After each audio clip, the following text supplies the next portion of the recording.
आओ सुनाऊं कहानी। लाइक शेयर सब्सक्राइब कमेंट करना ना भूलें। आप देख रहे हैं तेरा इश्क मेरा जुनून भाग 1। ये कहानी पूरी तरह से काल्पनिक है, कृपया इसे हकीकत में ना लें। इसे सिर्फ और सिर्फ मनोरंजन के उद्देश्य से बनाया गया है।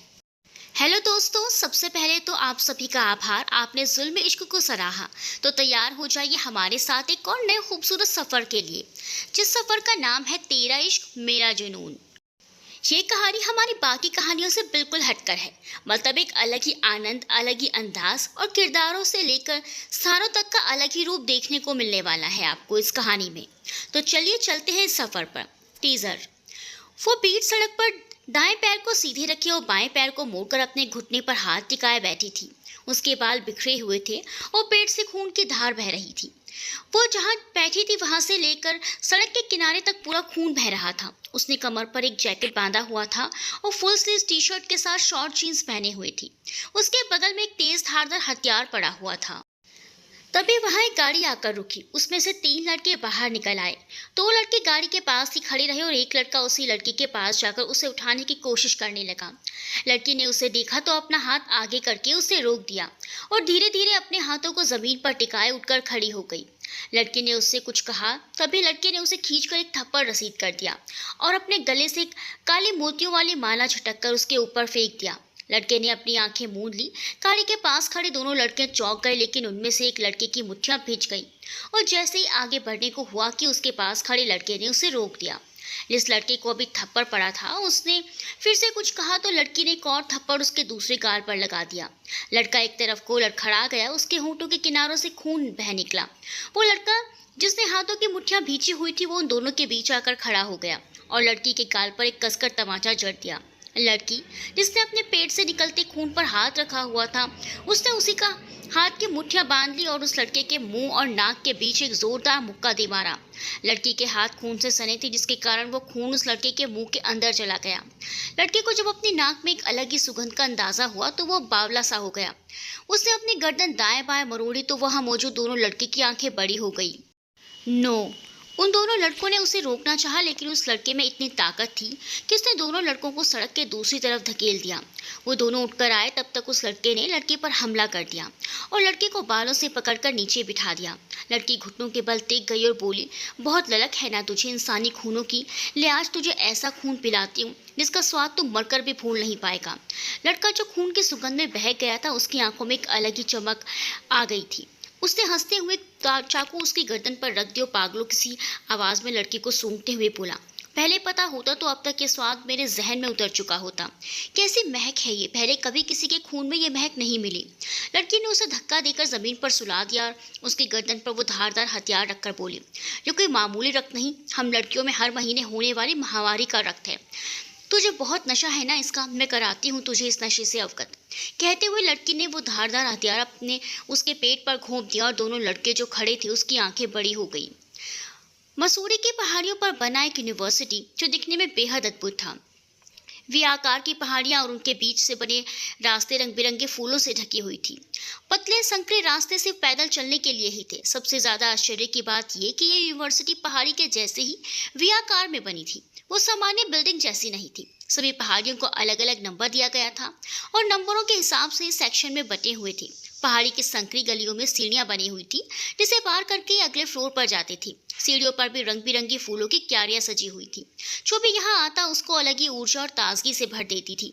यहाँ अलग अलग सब्जेक्ट्स अलग अलग विभागों के काबिल और अनुभवी प्रोफेसर्स के द्वारा करवाया जाता था। इस यूनिवर्सिटी में आने के लिए टॉप रैंक से एमबीए का एंट्रेंस एग्जाम करना होता है और एमबीए के सभी सब्जेक्ट्स अटेंड करने के लिए स्टूडेंट्स को हर पीरियड में क्लास बदलना पड़ता है। क्लास बदलने का नियम इसलिए है क्योंकि यहाँ के स्टूडेंट्स एक ही क्लास में बैठकर सारे सब्जेक्ट्स नहीं पढ़ सकते और ज़्यादा देर बैठने से पढ़ने में मन भी नहीं लगता। इसीलिए ऐसे अटपटे नियम लागू हैं यहाँ। वहाँ सीढ़ियों पर तेज कदमों से एक लड़की अपनी 2 सहेलियों के साथ दौड़ती हुई चल रही थी। जल्दी चलो, नहीं तो आज वो गोरिल्ला उल्टा लटका देगा, उस लड़की ने कहा, जो दिखने में सांवली सलोनी सी थी। उसके लंबे घने बाल कमर तक लहरा रहे थे, जिसे उसने खुला छोड़ रखा था। उसकी आंखें गहरे काले रंग की थी। उसने घुटनों तक की स्काई ब्लू स्कर्ट के साथ व्हाइट शर्ट और उसके ऊपर स्काई ब्लू जैकेट पहनी हुई थी। ये यहाँ का ड्रेस कोड था क्योंकि यहाँ मौजूद सभी ने एक जैसे कपड़े पहने थे। तो वहीं उसकी दोनों सहेलियां गोरी चिट्टी और दिखने में मॉडल सी लग रही थी। दोनों में से एक लड़की ने कहा, यार तो इतने हैंडसम और क्यूट बंदे को गोरिल्ला क्यों बोलती है, इतने अच्छे तो हैं। कहते हुए मुस्कुराने लगी। दूसरी लड़की ने भी उसकी हाँ में हाँ मिलाई। तो उस लड़की ने दोनों के सर पर चपत लगाते हुए कहा, ज्यादा तरफदारी नहीं करो उस राक्षस गोरिल्ले की, एक नंबर का दुष्ट है वो आदमी, चैन से पढ़ने भी नहीं देता। उसकी बात सुनो। दोनों लड़कियां हंसने लगी और बात करते करते तीनों अपने सेक्शन में पहुंच गए। अंदर देखा तो सारे सीट्स फुल थे, बस सामने वाले रो की डेस्क खाली थी। तीनों ने एक दूसरे की तरफ मुंह लटकाकर देखा, फिर अनमने ढंग से बैठ गई। ठीक 8 बजते ही पूरे क्लास में खुसर फुसर होने लगी और अचानक ही पूरी क्लास शांत हो गई। आवाज आ रही थी तो सिर्फ किसी के जूतों की, जो तेज कदमों से क्लास की ओर ही आ रही थी। जैसे जैसे आवाज तेज हो रही थी सबकी धड़कनें बढ़ रही थी और नजरें झुकी हुई थी। अब आवाज आनी बंद हो गई थी, मतलब साफ था कि वो शख्स क्लास में एंटर कर चुका था और उसके कदम भी थम गए थे। उसने पूरे क्लास में एक सरसरी निगाह दौड़ाई और सामने के बेंच पर बैठी उस लड़की को देखने लगा। कुछ देर तक कोई हलचल ना होने पर सबने सर उठाकर देखा तो वो शख्स अपने हाथ बांधे टेबल से टिक कर खड़ा एकटुक उस लड़की को ही देख रहा था, जिससे लड़की इरिटेट हो गई। पर उससे ये रोज की आदत थी। जब सुबह देर तक वो उसकी नजरों की तपिश सह नहीं पाई तो डेस्क से उठकर उसके नीचे बैठ गई। उसके दोनों सहेलियों ने अपनी टांगों से उसे ढक लिया। वो शख्स टेबल के पास आया तो दोनों सहेलियों ने तुरंत अपनी टांगें हटा ली। वो शख्स नीचे झुक गया और नीचे बैठी लड़की को देखने लगा। कहते हुए लड़की फिर से डेस्क पर बैठ गई। तो वो शख्स भी अपने भावहीन चेहरे के साथ उठकर उसे देखने लगा। लड़की से अब रहा नहीं गया तो उसने अपनी स्कर्ट हल्का सा ऊपर उठा दिया। उस शख्स के माथे पर लकीरें खिंच गई और हाथों की नसें उभर आई। उस शख्स ने, जो क्वांटिटेटिव मेथड्स का प्रोफेसर था, उसने सर उठाकर उसे देखा भी नहीं और अपनी नजरें फेरते हुए हल्की और गहरी आवाज में कहा, आज सब अपने अपने प्रोजेक्ट्स कंप्लीट कीजिए और आप मिस राजपूत मेरे साथ मेरे कैबिन में आइए। कहते हुए निकल गया। आज तो तू गई, इस गोरिल्ले की तो मैं। कहते हुए उस लड़की उसके पीछे पीछे चली गई। कैबिन के दरवाजे का नाम प्लेट लगा हुआ था, Dhanush Suryavanshi, professor of quantitative methods. लड़की ने एक गहरी सांस भरी और अंदर चली गई। यस सर, उसने कहा तो धनुष उसके करीब आ गया और उसकी कमर पर हाथ रखते हुए उसे कड़े लहजे में कहा, अपनी आदत सुधार लो, नहीं तो मैंने सुधारना शुरू किया ना तो बिगड़ने के बारे में सोच भी नहीं पाओगी। कहकर उसने उसकी कमर छोड़ दी और गेट लॉस्ट कहते हुए पलट गया। लड़की ने उसकी बाह पकड़कर अपने सामने घुमा दिया और उसके कॉलर खींचकर अपने दांत पीसते हुए बोली, अपनी आदत सुधार लो, नहीं तो मैंने बिगाड़ना शुरू किया ना तो कभी सुधरने के बारे में सोच भी नहीं पाओगी। कहते हुए चुटकी से उसे छोड़ दिया। धनुष के होंठों पर मुस्कुराहट उभर आई। उसने तिरछी मुस्कुराहट के साथ कहा, तुम्हारे इसी तेवर ने तो मुझे अपना तलबगार बना रखा है। तविशी राजपूत है ही ऐसी कि कोई भी उसका तलबगार बनने को आतुर हो जाए। तविशी ने एटीट्यूड से कहा, नाम की तरह ही निडर, साहसी, बहादुर हो, इसीलिए तो अपना शीश इस कटारी पर रखा है। धनुष ने कहा तो तविशी अपने पैर पटकती हुई बाहर निकल गई और दरवाजा जोर से पटक दिया। उसे मालूम था इस विक्षिप्त प्राणी से उलझकर वो अपना ही दिमाग खराब करेगी। धनुष की मुस्कान बड़ी हो गई। तविशी धनुष के कैबिन से निकलकर जैसे सीढ़ियों पर आई, एकदम से किसी से टकरा गई। आउच, अंधे हो क्या बे? कहानी के बोल्डनेस को देखते हुए कहानी में कुछ शब्द ऐसे रखे गए हैं जिन्हें सीरियसली ना ले प्लीज। उसने अपना माथा सहलाते हुए कहा, अर्ज क्या है? तुम्हें देखकर तो मैं अंधा गूंगा लंगड़ा सब हो जाता हूँ, मगर मेरी जान फिर भी मैं तुम्हें कहाँ नजर आता हूँ? एक प्यार भरी आवाज तविशी के कानों से टकराई। उसने गुस्से से अपनी मुठ्ठियां भींच ली और एक मुक्का उसके मुंह पे चढ़ दिया। फिर उस लड़के का कोट पकड़कर रेलिंग पर धकेलती हुई बोली, मेरे सामने अपनी बेहुदा शायरी मत बको। लड़का मुस्कुराया और सीधे खड़े होते हुए कहा, वीर का असर तविशी के सर पर, क्या बात है? तविशी ने उसके पेट पर अपना बैग दे मारा और आगे बढ़ती हुई बोली, तविशी राजपूत ना तो कोई बीमारी है और ना ही वीर शेखावत कोई औषधि। मैं बेअसर हूँ, लेकिन मेरे असर सब पर हावी हैं। कहते हुए वो आगे बढ़ गई। लड़के ने अपने बालों में एक हाथ फिराया और सीढ़ियां चढ़ता हुआ धनुष के ऑफिस में आ गया। धनुष ने उसे वहां देखा तो उस पर अपनी निगाहें टिकाए हुए पूछा, तुम यहाँ क्या कर रहे हो? वीर ने अपनी बत्ती सी चमका दी और कुर्सी पर बैठते हुए कहा, मुझे सपना आया था कि मैं एक बढ़िया से बड़े रेस्टोरेंट में बैठकर खाना खा रहा हूँ और मेरा एक दोस्त है जो बिल पे कर रहा है। धनुष अपना सर सहलाते हुए बोला, तुझ जैसे कंजूस मैंने पहले कभी नहीं देखा। इतना बड़ा आदमी है लेकिन रेस्टोरेंट पे खाना मेरे पैसों से खाता है। तू है कौन सा गरीब? 2-2 रेस्टोरेंट और 4-4 5 स्टार होटल का मालिक होते हुए भी कॉलेज में पढ़ाता है। वीर ने कहा तो धनुष बिना कुछ बोले आगे बढ़ गया। वीर मुस्कुरा उठा और उसके साथ चलने लगा। विश्वास रेस्टोरेंट। दोनों विश्वास रेस्टोरेंट के प्राइवेट रूम में बैठे खाना खा रहे थे। तभी बाहर चल रहे टीवी पर उनका ध्यान गया। फिर ने रिमोट उठाकर टीवी ऑन किया तो एक ही न्यूज़ ट्रेंडिंग में थी कि आखिर कौन है रक्तपाती। दोनों ने एक दूसरे की तरफ देखा और न्यूज़ सुनने लगे। शहर में एक नया कारनामा शुरू हुआ है। लगभग 1 महीने से सिलसिला जारी है कि लोगों की मौतें हो रही हैं। अब तक कुल 10 लोगों की हत्याएं हो चुकी हैं, पर खास बात यह है कि खून करने वाला कोई रक्तपाती है जो लोगों को मारकर उनका खून पीता है। शहर के अलग अलग हिस्सों में ऐसे जवान लड़कों की ही लाशें मिली हैं, जिनकी उम्र अधिकतम 40 साल की है। ये कोई जानवर है या कोई सीरियल किलर अब तक पता नहीं चला है, लेकिन ये कोई जानवर नहीं बल्कि सीरियल किलर ही है, जो लोगों के पेट में चाकू मारकर उनकी हत्याएं करता है, फिर उनके खून का रक्तपान करता है। इसीलिए उसे रक्तपाती नाम दिया गया है। मीडिया रिपोर्टिंग 24 आगे की न्यूज़ जानने के लिए बने रही हमारे साथ। फिर ने टीवी ऑफ कर दिया और अपना सर कुर्सी पर टिकाए आंखें मूंद ली। फिर अचानक बोला, भाई क्या था ये? कौन है जो इतनी बेरहमी से लोगों की जानें ले रहा है? धनुष किसी सोच में डूबा हुआ था। उसे सोचते देख फिर ने उसके सामने चुटकी बजा दी तो धनुष बोला, नींद में नहीं हूँ, मुझे लगा तो सो गया होगा। वैसे तो वापस कब आ रहा है? तीर ने पूछा। मेरी बात नहीं हुई उससे, धनुष ने कहा तो वीर उसे हैरानी से देखने लगा। धनुष ने उठते हुए कहा, नजर मत लगा मुझे और निकल यहाँ से, मैं भी जा रहा हूँ। लगता है तू नाराज है किसी बात पर। वीर ने उसके बदलते मूड को देखते हुए कहा। धनुष के बढ़ते कदम ठिठक गए और उसके गाल पर हाथ रखकर बोला, तुझसे क्यों गुस्सा होऊंगा, बस थोड़ा काम ज्यादा था तो थक गया हूँ, चलो। कहते हुए धनुष ने अपना हाथ पकड़कर खींच लिया और दोनों रेस्टोरेंट से बाहर निकल गए। इधर तविशी अपने घर में खाना बना रही थी। उसके मम्मी पापा उसके बुआ के यहाँ गए हुए थे। उसके घर में नौकर भी थे उसकी देखरेख के लिए, लेकिन तविशी को अपना काम स्वयं करना पसंद था। रिया, खाना बन गया, जल्दी लाओ। कहते हुए उसने आवाज दी तो एक 16 साल की लड़की भागती हुई आई। वो डाइनिंग टेबल पर बैठ गई। वाओ दीदी, कितनी अच्छी खुशबू आ रही है, कहाँ से सीखा आपने ये बनाना? रिया ने खाने की खुशबू अपने अंदर भरती हुई कहा। तविशी मुस्कुरा उठी। जहाँ से तुझे टिफिन भर भर के मिठाइयाँ और लड्डू जाते हैं, बड़ी माँ। कहते हुए रिया की आंखें चमक गई। तभी तविशी ने पूछा, where is Baba? Baba is going to just kitchen and my mouth is silent mode. दोनों बहनों की अंग्रेजी बड़ी कमाल की थी। शैतान की नानी, तुम नहीं सुधरोगी हाँ? पापा ने रिया के कान पकड़ते हुए कहा। रिया मासूम बनते हुए बोली, मैंने क्या किया बाबा? ये पूछो क्या नहीं किया। तुम्हारी टीचर ने शिकायत की है हमसे कि तुम स्कूल में शैतानियाँ करती हो और सबको सताती हो। पापा ने उसके कान छोड़कर उसे डांटते हुए कहा। उसने रोने सूरत बनाते हुए तविशी को देखा तो तविशी ने कहा, बाबा रहने दीजिए, हम जाकर बात कर लेंगे वहाँ। वैसे भी इसे कल हॉस्टल छोड़ने हम ही जाएंगे। आप बैठिए, खाना ठंडा हो जाएगा। तीनों ने खाना खाया और अपने अपने कमरे में आराम करने चले गए। तविशी ने अपना लैपटॉप खोलकर उस पर एक मेल आया हुआ था उसे पढ़ने लगी। अर्ज किया है, मोहब्बत सिर्फ तन का ही तलबगार नहीं, मन का भी तलबगार होता है। किसी को इश्क की तलब है तो किसी को जज्बातों से खेलने की, किसी को कुछ पाने की तलब है तो किसी को सब कुछ खोने की तलब होती है, चाहे मोहब्बत की हो चाहे नफरत की। इसकी तो। कहते हुए तविशी ने अपने जबड़े कस लिए और रिप्लाई कर दिया, अर्ज किया है, अबे टकले चिपकू मार, तुम्हें तलब हो या तलबगार, मैं हूँ तेजधारी तलवार, दूरी बनाकर रहो मुझसे वरना कर दूंगी बेड़ा पार। उधर से रिप्लाई में स्माइली इमोजी आया। तविशी ने अपना लैपटॉप बंद किया और सोने के लिए लेट गई। थोड़ी देर बाद वो गहरी नींद में थी। सुबह सुबह जब वो यूनिवर्सिटी पहुंची तो पूरा कैंपस खाली था। वो हैरानी से इधर उधर देखने लगी। ऐसा कैसे हो सकता है कि यूनिवर्सिटी खाली और इतना सुनसान हो? वो आगे बढ़ी और गार्डन एरिया की तरफ बढ़ गई क्योंकि वहां से कुछ आवाजें आ रही थी। उसने गार्डन में देखा तो वहां भीड़ जमा हुई थी। वो धीरे धीरे अंदर गई तो वहां किसी लड़के की लाश पड़ी हुई थी जिसके शरीर पर जगह जगह कट के निशान थे। उसके दोस्त उसके पास आकर खड़ी हो गई तो उसने पूछा, रोजी, रेनू क्या हुआ ये? रोजी आंखें बड़ी करती हुई बोली, अरे यार ये लड़का तो हमारा सीनियर है, अभी ट्रांसफर सर्टिफिकेट लेकर यहाँ आया था, लेकिन किसी ने इसकी जान ले ली। जब हम यहाँ आए तो पहले ही भीड़ इकट्ठा हो चुकी थी। लोगों का कहना है इसे रक्तपाती ने मारा है, जो आजकल जवान लड़कों को मारकर उनका खून पी रहा है। शुक्र है लड़कियों का दीवाना नहीं है वो, नहीं तो क्या पता। कहते हुए रेनू चुप हो गई। ऐसा क्या मजा है जो आए दिन जवान लड़कों की बेरहमी से हत्या हो रही है?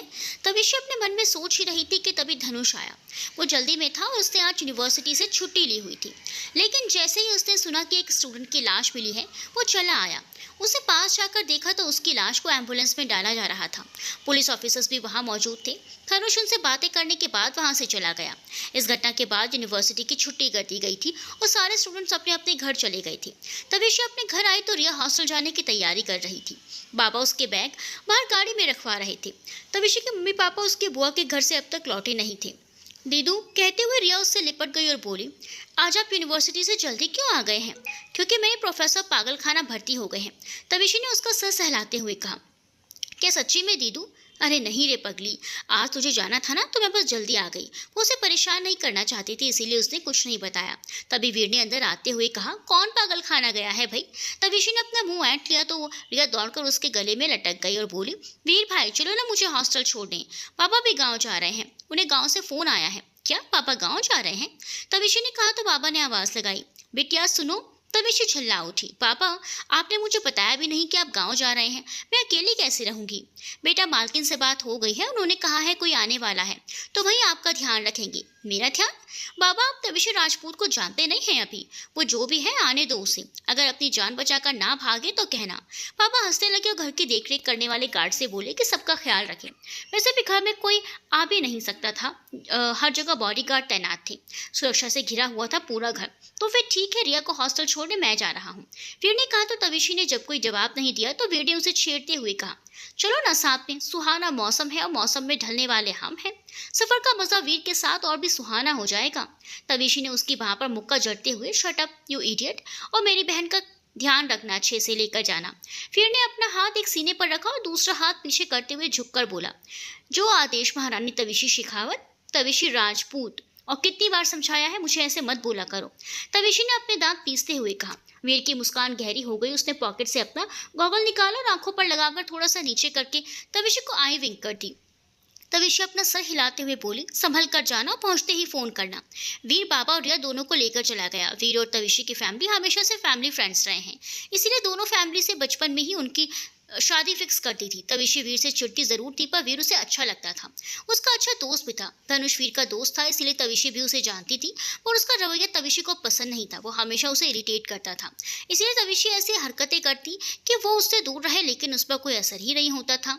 बाबा तविशी के घर में काम करते थे और रिया उनकी ही बेटी थी। रिया की माँ नहीं थी, इसलिए तविशी की मम्मी ने उसे हमेशा अपनी बेटी की तरह रखा और उन्हें कहीं नहीं जाने दिया। सब एक साथ रहते थे, किसी में कोई भेदभाव नहीं था। तविशी अपने कमरे में बैठी उस लड़के के बारे में सोच रही थी जिसकी लाश यूनिवर्सिटी में मिली थी। ऐसा कैसे हो सकता है? आखिर है कौन वो जो निर्दोष लोगों को मारकर उनका रक्तपान कर रहा है? मुझे पता लगाना ही होगा। अगर वो ऐसे ही खुलेआम घूमता रहा तो कितनी जाने जाएंगी, इसका अंदाजा भी नहीं लगा पाएंगे। उसने अपना लैपटॉप निकाला और वो सारी जानकारियां जुटाने लगी। जितने जाने अब तक गई थी उन सबके बारे में नेट पर ढूंढने लगी, ताकि कोई तो सबूत मिल जाए। इस काम में वो इतना डूबी कि रात हो गई, उसे पता भी नहीं चला। उसका मोबाइल बजा तो उसने फ़ोन कान से लगा लिया।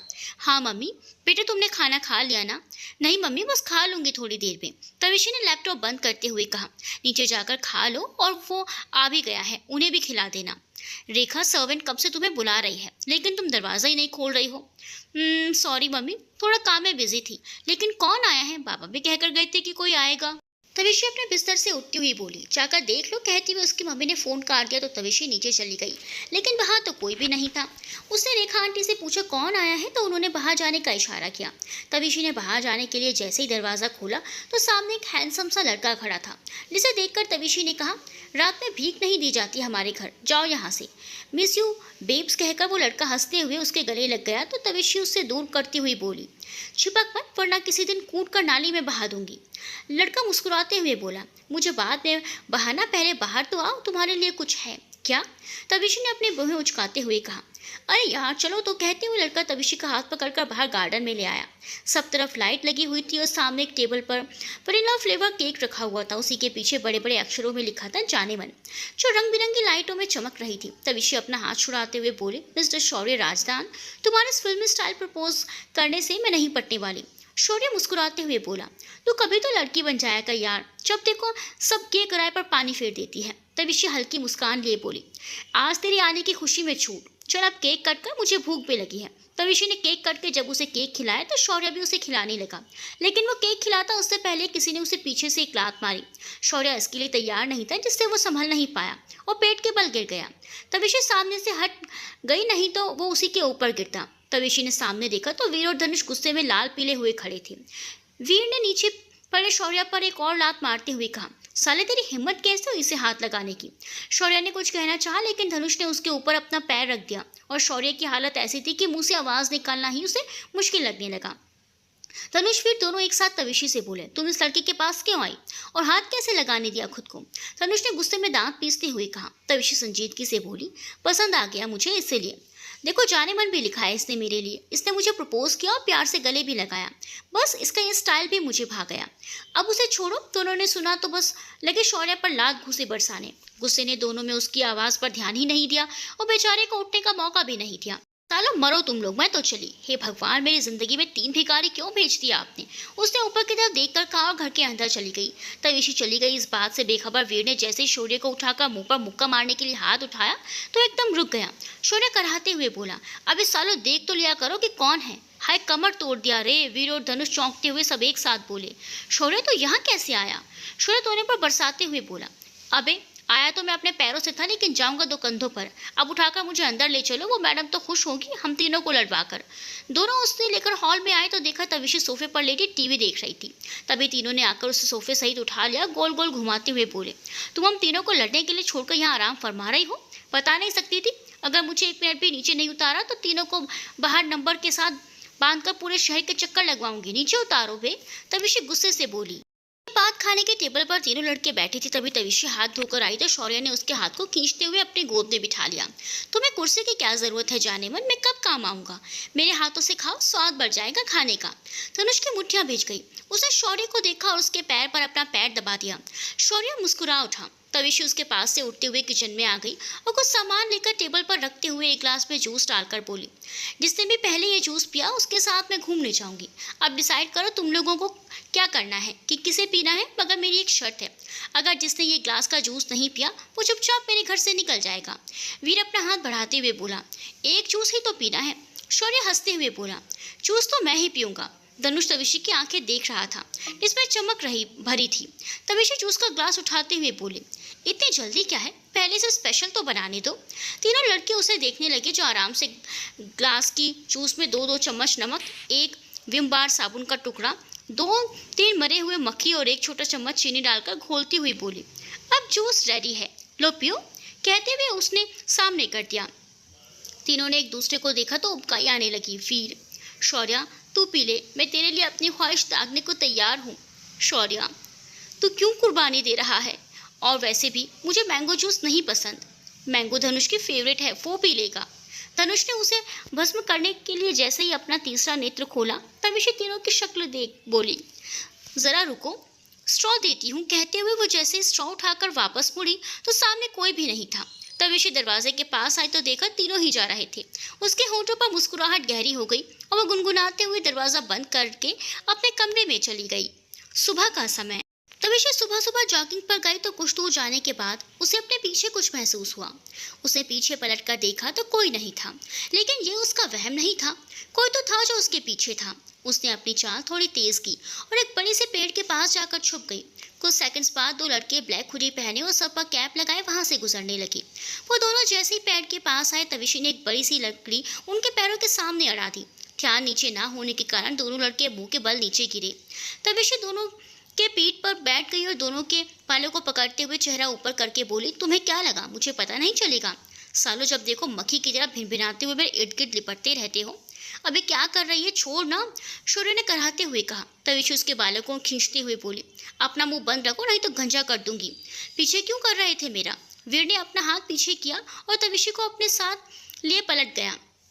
अब तविशी नीचे और वीर उसके ऊपर था। वीर आंखों में चमक लिए उसे एकटक देख रहा था। तविशी ने उसके पेट पर अपना घुटना दे मारा और उठकर हाथ झाड़ते हुए खड़ी हो गई तो वीर आह करते हुए अपना पेट पकड़कर सीधा लेट गया। क्या किक पा रही है यार? कहते हुए शौर्य ने अपना हाथ तविशी के कंधे पर टिका लिया। Keep distance. कहते हुए तविशी ने अपना कंधा नीचे झुका दिया तो शौर्य लड़खड़ा गया। वीर खड़े होते हुए शाहरुख खान स्टाइल में अपना हाथ फैलाते हुए बोला, अर्ज किया है, जब प्यार से लाते बरसाती हो तो मेरा मन और भी उतावला हो जाता है जाने बहार। बकवास शायरी मत करो बे, तविशी ने कहा और उसे धक्का देते हुए आगे बढ़ गई। दोनों लड़के भी उसके पीछे हो लिए। शौर्य तविशी को देखते हुए उल्टा दौड़ने लगा और तविशी उन्हें इग्नोर करने लगी। तभी उन्हें लोगों का शोर सुनाई दिया। तीनों रुक गए और दाएं बाएं तरफ बने पार्क की तरफ मुड़ गए। वहां पहुंचे तो लोगों की भीड़ लगी हुई थी और सब आपस में बातें कर रहे थे। जब उन लोगों ने जमीन पर पड़े एक लड़के की लाश को देखा तो उनकी आंखें बड़ी हो गई।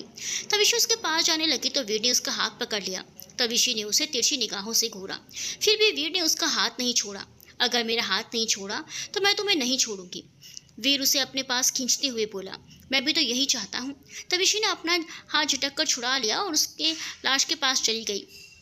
एक और मौत, ये भी बिल्कुल वैसे ही है जैसा पहले था। मतलब वो रक्तपात यहीं आसपास और इसी शहर में है। तविशी सोचते हुए वहां की एक और चीज देख रही थी, ताकि कोई तो सुराग मिल जाए। लेकिन कहीं कुछ नहीं दिखा। तभी पीछे से किसी की आवाज आई, क्या हो रहा है यहाँ? धनुष, तुम यहाँ?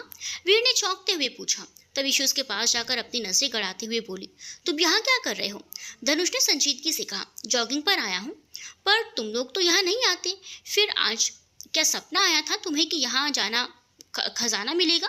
तविशी ने उसे घूरते हुए कहा। धनुष के होंठों पर मुस्कुराहट तैर गई। उसने तविशी की कमर पकड़ ली और अपने करीब करके कहा, सपना तो आया था, इसीलिए आया हूँ, और देखो अब खजाना भी मिल गया। कहते हुए उसे तविशी का माथा चूम लिया और लंबे डिग भरता हुआ चला गया। तविशी ने अपना नाक फुला लिया। आज तो इस गोरिल्ले को सबक सिखा कर रहूंगी। चपटे को चिपकता रहता है, चिपकू कहीं का। ओए गोरिल्ले रुक! कहते हुए तविशी उसके पीछे दौड़ पड़ी। शौर्य और वीर ने अपने दिल पर हाथ रख लिया और उन्हें अटैक आने वाला हो। ये हम दोनों पर ही हाथ साफ करती है, लेकिन इस पर कभी हाथ नहीं उठाती। ऐसा क्यों? शौर्य ने अफसोस के साथ कहा। वो उसका प्रोफेसर है, इसीलिए लिहाज करती है, लेकिन जवाब टक्कर की देती है। माय वुड बी वाइफ, वीर ने अपनी उंगली दांतों तले रख शर्माने के अंदाज में कहा। शौर्य ने उसका हाथ हटाते हुए कहा, अबे तो बीमार होने लगा है, चल तुझे हॉस्पिटल लेकर चलता हूँ। चुप बे, मैं ठीक हूँ। कहते हुए वीर सही से खड़ा हो गया। तो शौर्य ने फिर कहा, दोस्त की होने वाली बीवी के साथ फ्लर्ट करके चला गया, तुझे गुस्सा नहीं आया? नहीं तो, वीर ने मुस्कुराते हुए कहा। लेकिन क्यों? शौर्य ने हैरानी से पूछा। तो भूल गया शौर्य कि तविशी राजपूत बेअसर है, लेकिन उसका असर सब पर हावी है। दोनों ने एक दूसरे को ताली देते हुए कहा और हंसते हुए एक नजर उस लाश पर डालकर, जिसे अब पुलिस और मीडिया वाले देख रहे थे, तविशी के पीछे चले गए। तविशी धनुष के पीछे दौड़ती हुई आई और उसके बराबर में दौड़ने लगी। तुम्हारा यहाँ जॉगिंग पर आना कुछ हजम नहीं हुआ मुझे। तुम इतनी कैपेबल नहीं हो कि मुझे पचा पाओ, धनुष ने रुकते हुए कहा। तविशी उसका कॉलर पकड़ते हुए गुस्से से बोली, तुमने मेरे माथे पर किस क्यों किया? बदला लेना चाहती हो तो तुम भी कर लो, धनुष ने अपना चेहरा उसकी ओर झुकाते हुए कहा। तविशी ने उसका कॉलर छोड़ दिया और बोली, प्रोफेसर हो, इसका ये मतलब नहीं कि मेरे साथ जब मर्जी बदतमीजी करोगे। भूल क्यों जाते हो? तुम्हारे दोस्त की मंगेतर हूँ मैं। तुम किसकी क्या हो क्या नहीं, मुझे इससे कोई लेना देना नहीं। मुझे बस इतना पता है कि तुम मेरी तलब हो, मैं तुम्हारा तलबगार। तलब जिस्म की है या तविशी की जुबान की? तविशी ने कहा तो धनुष की मुठ्ठियां भिज गई। उसने तविशी का जबड़ा पकड़ लिया और कहा, तलब तलब होती है, चाहे जिस्म की हो या जुबान की, पर मेरी तलब तो तुम हो, और तुम में सिर्फ तुम हो, ना तो जिस्म है ना ही जुबान। कहते हुए धनुष ने उसे छोड़ दिया और एक हाथ कमर पर रखकर दूसरे हाथ को बालों पर घुमाने लगा। तविशी ने पीछे से उसकी कमर पर एक लात मार दी। फिर लो और तविशी से पंगा, कहते हुए वो चली गई। धनुष घुटनों के बल बैठा उसे घूरता रह गया। कुछ दिन ऐसे बीत गए, लेकिन इनकी तकरार वैसी ही बनी रही। तविशी के मम्मी पापा वापस आ चुके थे। एक शाम तविशी अपने कमरे में बैठी लैपटॉप पर कुछ काम कर रही थी। तभी उसका मोबाइल बजा। स्क्रीन पर मम्मा शो हो रहा था। उसने फ़ोन कान पर लगाकर कहा, हाँ मम्मा, बस 5 मिनट में आई। उधर से आवाज़ आई, बेटा तुम्हारा 5 मिनट आधे घंटे से चल रहा है, नीचे वीर वेट कर रहा है तुम्हारा, जल्दी जाओ नहीं तो मुझे वहाँ आना पड़ेगा। मुक्ता जी ने उसे डपटते हुए कहा। तविशी ने अपना लैपटॉप बंद करते हुए कहा, जा रही हूँ मोरी भड़कीली मैया, जल्दी आओ, सब यहाँ इंतज़ार कर रहे हैं। जो आ गया माताश्री, कहते हुए तविशी ने फ़ोन रख दिया और तैयार होने चली गई। वे नीचे हॉल में बैठा उसका इंतजार कर रहा था। उसने घड़ी देखते हुए कहा, आधे घंटे से बैठा हूँ, लेकिन ये है कि आने को तैयार ही नहीं है। तभी तविशी आई और उसके सामने खड़ी हो गई, लेकिन वीर अपनी सोच में ही गुम था। तविशी ने उसके पैर पर अपना पैर रख दिया तो वीर की तंद्रा टूटी। उसने सर ऊपर करके देखा तो तविशी ने रेड कलर की घुटनों से नीचे तक की ड्रेस पहनी हुई थी और खुले बालों में और भी बहुत प्यारी लग रही थी। अब चले, काफ़ी देर हो गई है, कहते हुए वीर उठ खड़ा हुआ और दोनों ही गाड़ी में बैठ कर निकल गए। जब वीर और तविशी पार्टी में पहुंचे तो वहां तविशी के पेरेंट्स के साथ वीर के पेरेंट्स भी मौजूद थे। ये पार्टी एक बड़े बिजनेसमैन की थी, जिसने अपनी शादी की सालगिरह पर दी थी। वीर के पापा और तविशी के पापा उनके पार्टनर्स थे, इसीलिए वो भी सभी मौजूद थे। धनुष तो फिर था ही एक मशहूर हस्ती जिसे सब जानते थे। शौर्य और धनुष बातें कर रहे थे, तभी दोनों की नज़रें गेट से अंदर आते वीर और तविशी पर गई। शौर्य मुस्कुराते हुए उनके पास चला गया और धनुष ड्रिंक काउंटर पर जाकर बैठ गया। तविशी के मम्मी पापा पहले ही पार्टी में आ गए थे, इसीलिए वीर उन्हें लेने गया था। तविशी सबसे मिली और अपनी मम्मा के पास खड़ी हो गई। वीर धनुष के पास आया तो धनुष ने उसे अपने गले से लगा लिया। आज तो तू भी हैंडसम लग रहा है, वीर अपने कॉलर उठाते हुए कहा। हाँ भाई, तेरा भाई हीरो है, धनुष मुस्कुराते हुए बोला। फोकट और बकवास शायरी का हीरो। यार देखना, एक दिन मेरी शायरी सुनने को तरसोगे। चल अब सेंटी मत कर, निकल यहाँ से, आंटी बुला रही है तुझे। तनुष ने कहा तो वीर अपनी मॉम के पास चला गया। कुछ देर बाद वीर और शौर्य दोनों बातें कर रही थी। बातों ही बातों में शौर्य ने जब वीर के सीने पर एक मुक्का मारा तो वीर पीछे लड़खड़ा गया और पीछे खड़ी एक लड़की से टकरा गया। लड़की के हाथ में एक वाइन का ग्लास था जो उसके कपड़ों पर गिर गया। वीर सॉरी कहते हुए वापस शौर्य से बात करने लगा, तभी उस लड़की ने वीर को अपनी तरफ करते हुए उसे एक थप्पड़ जड़ दिया। हाउ डेयर यू, तुम्हारी हिम्मत कैसी है मुझे धक्का देने की। वीर सबकी तरफ देखते हुए उस लड़की से बोला, सॉरी मैडम, गलती से हुआ। लड़की उसे उंगली दिखाते हुए बोली, अच्छी तरह से जानती हूँ तुम जैसे लड़कों को। मुझे ऐसी अमीर लड़की को फंसाने के लिए पहले उसके कपड़ों पर जूस गिराकर हेल्प करने का नाटक करते हो, फिर अपनी मीठी बातों में फंसाते हो। देखिए मैडम, पार्टी चल रही है, सब लोग देख रहे हैं। वीर ने उसे समझाते हुए कहा ताकि उसकी वजह से पार्टी खराब ना हो जाए। लड़की इस बार तेज आवाज़ में बोली, सब लोग देख रहे हैं तो क्यों ना, मैं भी तो सबको तुम्हारा असली चेहरा दिखा दूँ। ना जाने कहाँ से चले आते हैं ऐसे लफंगे लोग। क्या तुम्हारे डैड ने भी ऐसे चीप हरकत करके तुम्हारी मॉम को अपने जाल में फंसाया था। उसकी आवाज़ सुनकर सब लोग वहाँ आ गए। वीर क्या हुआ, वीर के डैड ने पूछा तो लड़की बोल पड़ी, ये लड़का मुझसे बदतमीजी कर रहा है, ऐसे लोगों को पार्टी में बुलाते हैं आप लोग। वीर की मॉम और तविशी के मम्मी पापा भी वहाँ आ गए, लेकिन कोई भी आगे आता उससे पहले तविशी ने कहा, क्या हुआ वीर। कुछ नहीं यार, तुम जाओ यहाँ से, कोई तमाशा ना हो सोचकर वीर ने उसे जाने का बोला। तविशी ने अपने शब्दों पर जोर देते हुए फिर से पूछा, क्या हुआ वीर। वीर कुछ बोलता उससे पहले शौर्य ने सब बता दिया। तो तविशी ने शौर्य के गाल पर एक तमाचा लगाते हुए कहा, इतने टाइम से मुंह में दही जमा रखी थी क्या बे। जब तूने उसे सॉरी बोला था तो उसे आगे क्यों बोल नहीं दिया। ये उसके लिए कहते हुए उसने वीर को एक और थप्पड़ लगा दिया। उसकी मम्मी उसे रोकने के लिए आगे बढ़ी कि तविशी के पापा शिवम जी ने उन्हें रोक दिया। वो लड़की तविशी से बोली, सही क्या तुमने, इस जैसे लड़कों की वजह से ही हम जैसी लड़कियां सेफ नहीं हैं। पता नहीं कैसे इनके पेरेंट्स होंगे जो एक जंगली जा। लड़की के शब्द गले में ही अटक गए, उसके मुंह से आह निकल गई। तविशी ने अपने एक हाथ से उस लड़की का हाथ पकड़कर दूसरे हाथ से ऊपर एक थप्पड़ की बरसात कर दी। विशी, मुक्ता जी चीखी लेकिन उस पर कोई असर नहीं हुआ। वीर और शौर्य से छुड़ाने के लिए आगे बढ़े ही थे कि तविशी ने सीधे शब्दों में कहा, अगर मुझे रोकने आए ना तो इसी पार्टी में केक की जगह तुम दोनों को काट कर सबको खिला दूंगी। दोनों अपनी जगह पर ही ठहर गए, क्योंकि तविशी जो कहती थी वो करके भी दिखाती थी। धनुष अपने हाथ में जूस का ग्लास लिए तविशी को तिरछी मुस्कान के साथ देख रहा था। पास खड़े वेटर ने कहा, सर उन्हें रोकने की बजाय आप यहाँ मुस्कुरा रहे हैं। जब शेरनी अपने अपनों की सुरक्षा के लिए छलांग मारती है तो उस पर हमला करने वालों को घायल करके ही दम लेती है। मतलब सर, धनुष जूस का घूंट भरते हुए बोला, उसके अपनों के बारे में कोई गलत कहता है तो वो उसे कूट कर ही सांस देती है। अगर मैं जाऊंगा तो वो मुझे भी ठोक देगी। आखिरी लाइन उसने धीरे से कही। तभी उस लड़की के बॉयफ्रेंड ने आकर तविशी का हाथ पकड़ लिया। ये देख धनुष आने के लिए उठा ही था कि वीर को आगे बढ़ते देख वापस बैठ गया। तुम्हारी हिम्मत कैसे हुई मेरी गर्लफ्रेंड को हाथ लगाने की। उसके आगे के शब्द उसकी जुबान में ही रह गए और वो नीचे जा गिरा, क्योंकि एक मुक्का वीर ने उसे जड़ा था। लड़के ने जब लड़की को गिरा देखा तो तविशी वीर की आंखों में देखा तो भागने में ही अपनी भलाई समझी और वहां से निकल गई। वीर और तविशी के पेरेंट्स ने तविशी को रोकना चाहा, लेकिन उसने अपने हाथ के इशारे से सबको रोक दिया। वहाँ मौजूद सभी लोग उसे हैरत से देख रहे थे। उसने जमीन पर पड़े उस लड़के के हाथ को अपने पैरों तले मसला, फिर पास खड़े शख्स के हाथ से वाइन का ग्लास लिया और उस पर उड़ेल दिया। लड़का दर्द और जलन से छटपटा उठा। इस पंगे के बाद पार्टी खत्म हो चुकी थी और अब सभी लोग तविशी के घर पर मौजूद थे। वीर और शौर्य हाथ बांधे सर नीचे किए खड़े थे और तविशी उन्हें घूर रही थी। तविशी के पापा ने कहा, विशी बेटा बस भी करो, जो हो गया सो हो गया, बच्चे को बैठने दो, आधे घंटे से खड़ा कर रखी हो। तविशी इस पर तनक भी असर नहीं हुआ। वीर और शौर्य ने मुक्ता जी और शिवम जी की तरफ देखा तो मुक्ता जी ने कहा, विशी बस बहुत हुआ तेरा, और तुम दोनों बैठो जाकर, मैं खाना लगाती हूँ। और ये धनुष कहाँ रह गया आज। कहते हुए शिवम जी ने अपने कमरे में चले गए और एक बार फिर दोनों की नज़र तविशी पर जम गई। अगर तुम दोनों के घुट्टे भी मुड़े ना तो मैं दोबारा उठने लायक नहीं छोड़ूंगी। वीर और शौर्य जो बैठने के लिए तैयार थे उनकी बात सुनकर सीधे खड़े सावधान की स्थिति में खड़े हो गए। धनुष अंदर आते हुए बोला, आंटी भूख लगी है। मुक्ता जी किचन में ही आवाज़ देते हुए बोली, खाना लगा रही हूँ, बैठो तुम सब। तविशी अपना फ़ोन देखते हुए बोली, आओ सब, यहाँ धर्मशाला खोल रखा है हमने। तनुष उसके बगल में बैठते हुए बोला, ससुराल धर्मशाला से कम होता है क्या। तविशी ने अपने दांत पीसते हुए वीर की तरफ इशारा करते हुए कहा, ये तुम्हारा नहीं उसका ससुराल है। तो वीर के होंठों पर मुस्कुराहट तैर गई। दांत मत दिखा वरना बुढ़ापे के लिए एक भी दांत नहीं बचेंगे। तविशी ने कहा तो वीर ने शराना अंदाज में हाथ आगे करते हुए कहा, अर्ज किया है जाने बहार, तुम्हारे हाथ हो तो मैं दांत भी तुड़वाने को तैयार हूँ, बस तुम मेरे बच्चों की अम्मा बनने को राजी हो जाओ। शौर्य जोर से हंस पड़ा, अबे ये शायरी है। हाँ, वीर शर्माते हुए बोला, इसकी तो। कहते हुए जैसे तविशी उठी धनुष ने उसको कमर पकड़कर अपनी गोद में बिठा लिया। तविशी की आंखें सिकुड़ गई तो वहीं वीर और शौर्य हंसी की रुक गई। वीर, भाई छोड़ उसे, अगर मेरी सास आ गई ना तो तेरी कुटाई हो जाएगी। तविशी ने उसे घूर कर देखा तो और झटके से उसके पेट पर कोहनी मारते हुए उठ गई। धनुष के चेहरे पर मुस्कान उभर आई। इससे पहले तविशी कुछ कहती मुक्ता जी बाहर निकल आई और खाना टेबल पर रखकर वापस किचन में चली गई। शिवम जी ने जैसे ही आकर टीवी ऑन किया, न्यूज़ देखकर सबकी आंखें फटी की फटी रह गई। ये तो वही है, तविशी ने चौंकती हुई कहा। हाँ वही है, लेकिन इतनी जल्दी इसकी मौत कैसे हो गई? शिवम जी ने कहा तो तविशी की नजर धनुष पर ठहर गई।